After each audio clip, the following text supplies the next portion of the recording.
Welcome to PBPN online classes. In our previous video sessions, we were reading about tenses, that what a tense is, किस तरीके से हम उनको English grammar में use करते हैं. Then we have learned about the parts of tenses, that is present, past and future. और हमने present tense के 4 types पढ़े हैं, जिनमें कि हम 2 complete कर चुके हैं, like how to structure the sentences according to the present simple tense and present continuous tense. And in today's video session we will read about the present perfect tense. As you can see on the blackboard, present and perfect 2 शब्दों से मिला है, यानी कि present अभी की बात करेगा एंड परफेक्ट, यानी कि परफेक्ट का मतलब हम पहले भी मैंने आपको बताया 100% आपको श्योरिटी देगा कि काम जो है वो परफेक्टली फिनिश हो चुका है, कंप्लीट हो चुका है. Okay, mainly this tense is a link between past and present. Link between past and present. मैंने ये क्यों कहा कि ये लिंक का काम करता है पास्ट और प्रेजेंट के बीच में. देखिए, ये कहता है कि काम परफेक्टली फिनिश हो चुका है 100% श्योरिटी के साथ में. तो काम शुरू कब हुआ? पास्ट में. और कंप्लीट कब हुआ है? प्रेजेंट में. तो इसीलिए जो प्रेजेंट परफेक्ट टेंस है वो एक लिंक का काम करता है प्रेजेंट और पास्ट के बीच में. ठीक है. देन किस सिचुएशन में कहाँ पर हम इसको यूज कर सकते हैं? Then the first situation is to express an action that has just been completed. एक ऐसे एक्शन को बताने के लिए जो अभी अभी कंप्लीट हुआ है, अभी अभी फिनिश हुआ है. Like for example I say I have just taken my meal. ठीक है, मैंने अभी अभी खाना जो है वो लिया है या खाया है. मेनली या है, ये है और ये है आता है इसके एंड में, या फिर चुका है, चुकी है, चुके हैं. In your previous classes also you have learned about कि किस तरीके से हिंदी के सेंटेंसेस एंड होते हैं. तो हम उसको इनसे पहचान सकते हैं कि हमें इनको क्या करना है, प्रेजेंट परफेक्ट में कन्वर्ट करना है. So I have just taken my meal. मैंने अभी अभी अपना जो लंच है या फिर जो मील है वो ले लिया है. I have just eaten a mango. मैंने अभी अभी क्या खाया है? एक मैंगो खाया है. Like if someone is asking me that you want to have coffee और not, then I simply replied him that I have just eaten a mango. ठीक है, मैंने अभी अभी मैंगो लिया है तो मैं कॉफ़ी तो बिल्कुल भी नहीं पीऊँगा. ठीक है. सो वो एक्शन जो कि अभी अभी कंप्लीट हुए हैं, अभी अभी फिनिश हुए हैं, उनको अगर आपको क्या करना है, बताना है, तो आप उसमें किस सिचुएशन का यूज़ कर, इस सिचुएशन में आप प्रेजेंट परफेक्ट का यूज़ करेंगे. Okay. The second situation is to express an action. एक ऐसे एक्शन को एक्सप्रेस करने के लिए the result of which is still continuing. ठीक है, अब कंटिन्यू है यानी कि लगातार प्रोग्रेस में है, वो चीज़ चल रही है.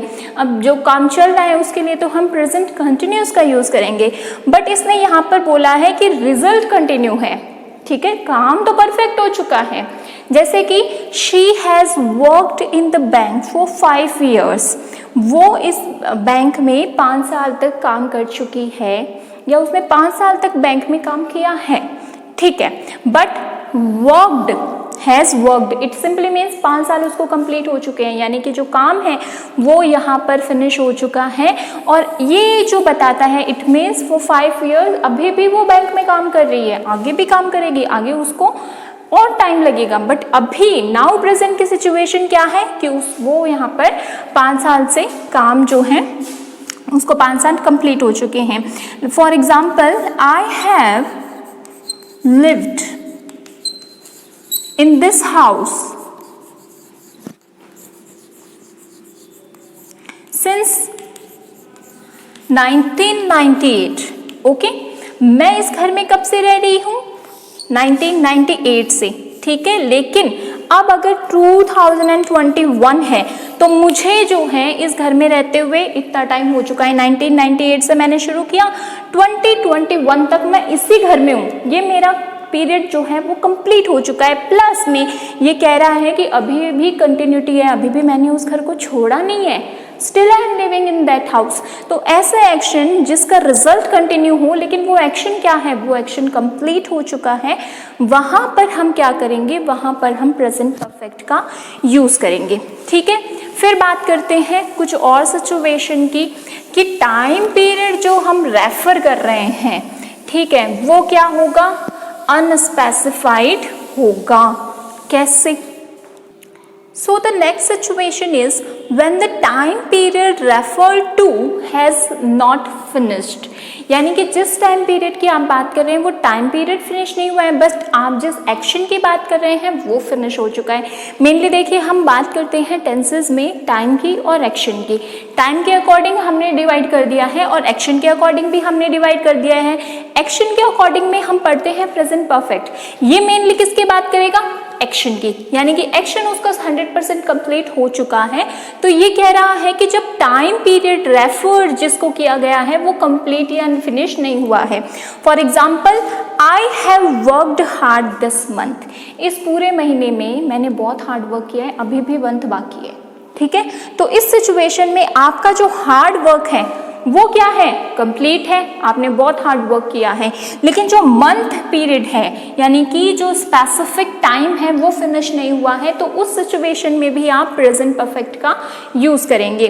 लाइक इफ आई से it has rained a lot this month या दिस ईयर। ठीक है, लिख के देखते हैं, इट हैज रेन्ड, बारिश, a lot this year.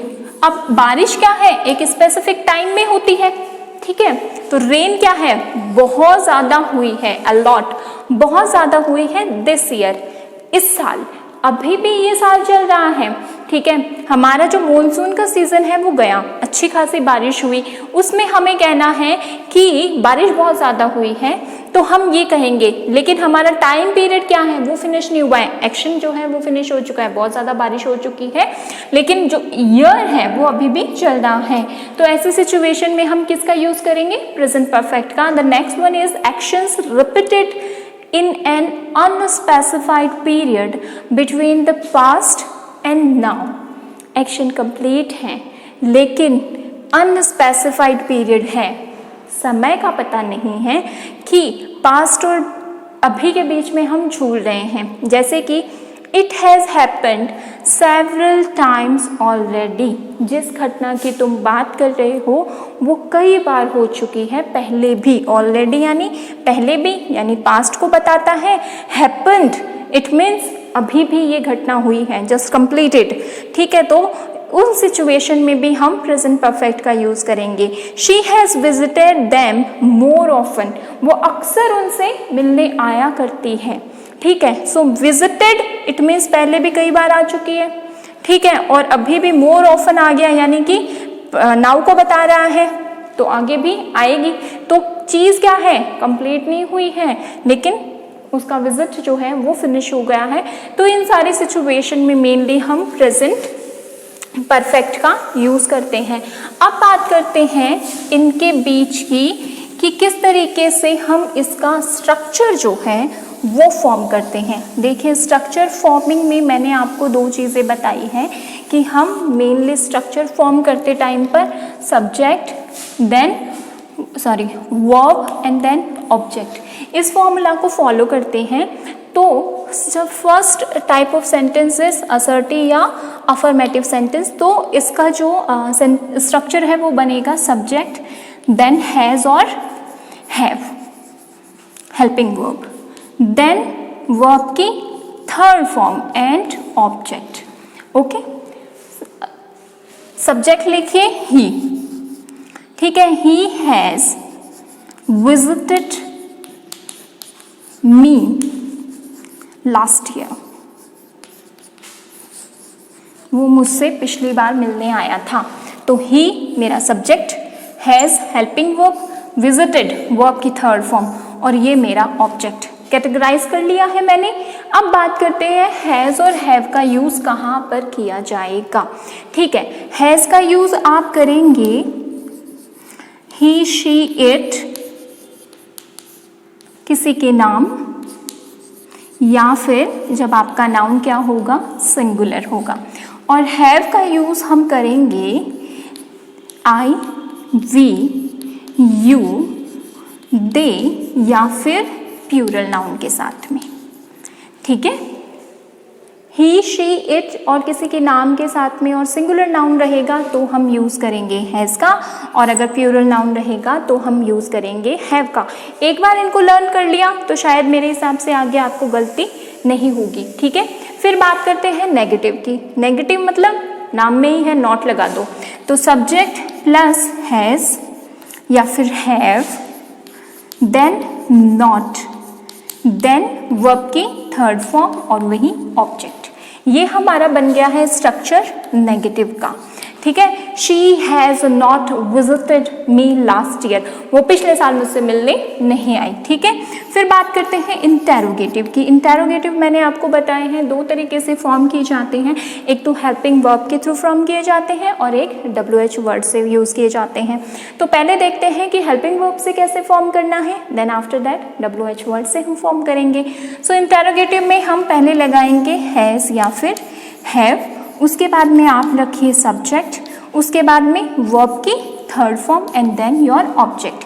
Has she visited me last year, क्या वो पिछले साल मुझसे मिलने आई। अब बात करते हैं इंटेरोगेटिव नेगेटिव। नेगेटिव है तो हमें क्या लगाना पड़ेगा, नॉट लगाना पड़ेगा। So has, have, then subject, then not, हमेशा वर्ब के पहले नॉट लगाइए, वर्ब की third form and object. Has she not visited me last year, क्या वो पिछले साल मुझसे मिलने नहीं आई थी। अब बात करते हैं WH वर्ड में इंटेरोगेटिव की, तो आप WH वर्ड या फिर HOW वर्ड लगाइए, उसके बाद में आपकी हेल्पिंग वर्ब रखिए, उसके बाद में सब्जेक्ट, देन वर्ब की third form and then object, ठीक है। What has she done with her homework, उसने अपने होमवर्क के साथ में क्या किया, ठीक है।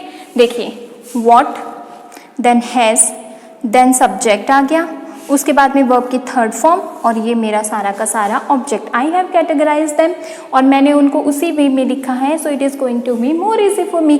अब बात करते हैं यहाँ पर हैज़ आएगा या यहाँ पर हैव आएगा, ठीक है। हैज़ में आपको कैसे पता चलेंगे कि आपको हमेशा ये चीज़ें जो है वो सब्जेक्ट के अकॉर्डिंग लगानी है। अगर आपका सब्जेक्ट क्या है, सिंगुलर है, तो आप यहाँ पर सिंगुलर लगाइए, सिंगुलर के साथ में हैज़ का यूज़ किया जाता है।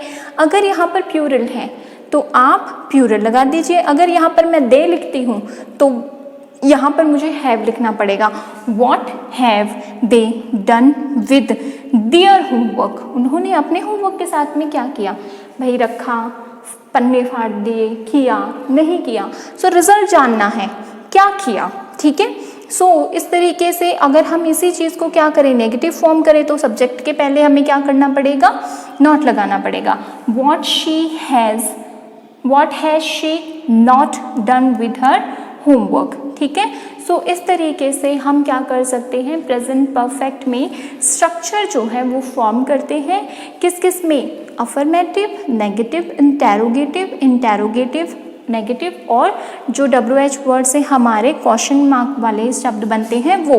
वन थिंग मोर, जब भी आप क्या करें, इंटेरोगेटिव सेंटेंसेस बनाएं तो हमेशा उनके पीछे क्वेश्चन मार्क लगाएं, may be it is a structure और नॉट, और इनके बाद में हमेशा हम फुल स्टॉप लगा देते हैं तो हमें पता चल जाता है कि ये सेंटेंस क्या है, स्टेटमेंट्स है या फिर असर्टिव है। सो बात करते हैं आगे प्रेजेंट परफेक्ट कॉन्टिन्यूअस की। प्रेजेंट परफेक्ट कॉन्टिन्यूअस 3 शब्दों से मिलकर बना हुआ है।